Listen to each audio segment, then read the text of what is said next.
1. Madam Speaker, ladies and gentlemen, yes, this is an actor motion about getting out of your situation, but that's not an overriding metric in this debate because the things we do right now echo throughout the rest of our lives, and oftentimes people have regret. Whether they realize it or not, this can lead to a certain set of harms for things that we did in our past, even if they made us feel pleasurable, such as lying that you didn't get the cookie out of the cookie jar, such as stealing from a shop because the allowance that you got was not enough, or such as what we are talking about in this debate, being naughty and sacrificing your morality for a very slim and marginal benefit.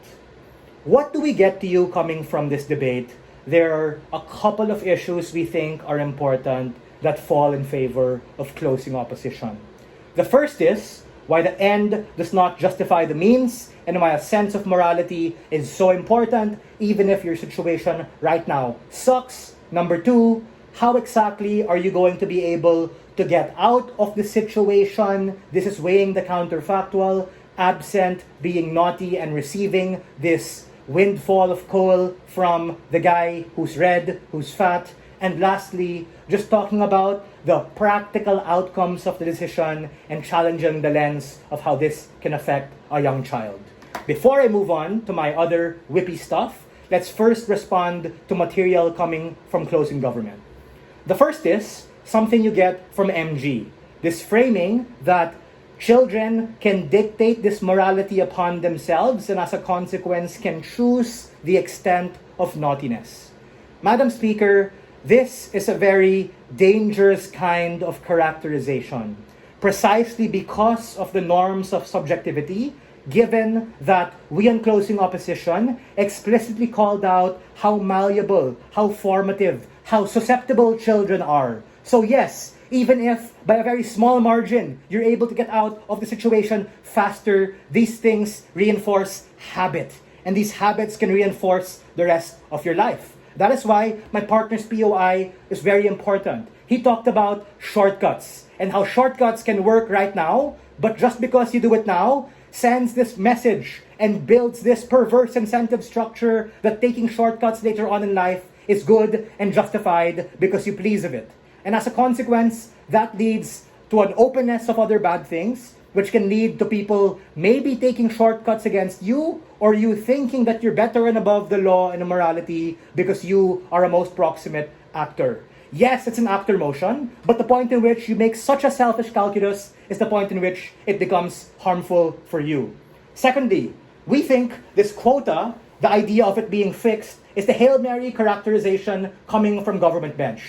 Opening opposition did the legwork to explain how it's merely an illusion of effectiveness. Because if these syndicate people are as bad as you portray them to be, they're going to want to lock you into this particular thing. So, to be charitable, even if it does not increase, they might be a bit more demanding for the reasons my partner and OO told you about, that these people are productivity and profit maximizing. So the point in which you even on a marginal basis sneak in coal, which was a valid but late mech coming from the previous speaker, that puts you at a capacity to be even more tired. Because if government is so worried about being tired and wants you to be kind to yourself, the point in which you show that you're maybe even 10 or 20% per hour or per day more maximizing, it can lead to these people pushing you to make that faster so they can get fresher and newer slaves from the street to fill your place. The third thing is, we really just get at best a very marginal benefit coming from their side. Given this new characterization or mech that was underdeveloped, that, we can be smart about it, sneak in coal, the goal is to be able to get out faster, we have to arbitrate the risk here. Because the question is, how will Santa even bring you the coal, bro? Will the elves and Rudolph come in? Last time I checked, there's no chimney in the mine.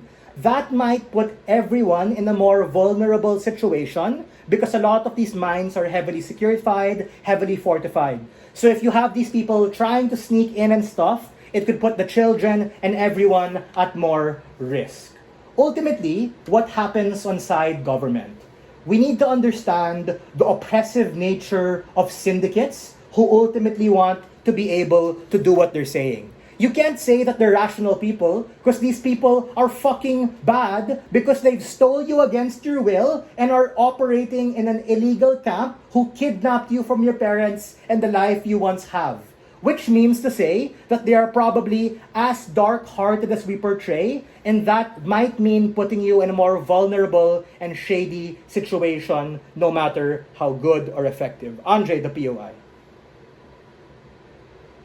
Santa is magical. Like, how does he get in anywhere? I think he's also very good at evading security and detection, as we've seen in other cases. Sure. So even if he can magically give you the call, again, we question the benefit of that. Because if your response to OO case is that it's a marginal kind of benefit, then we really just have to vibe check and understand, is this so valuable and important for the risks that opening opposition and closing opposition gave to you?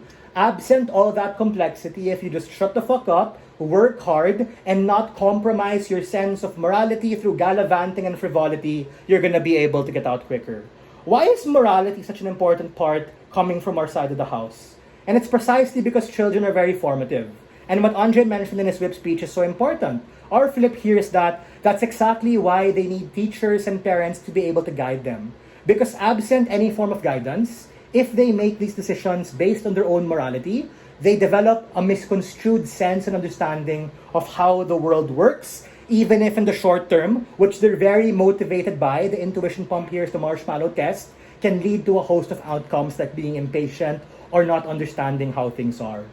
Ultimately, coming from closing opposition, you get an ultimate weighing of morality and why it's so important, nuance to the child's formative years. And you really have this question of whether or not it's so effective in terms of being able to get you out. We think it's not. Have a beautiful and Merry Christmas. We are very proud to oppose. Yay.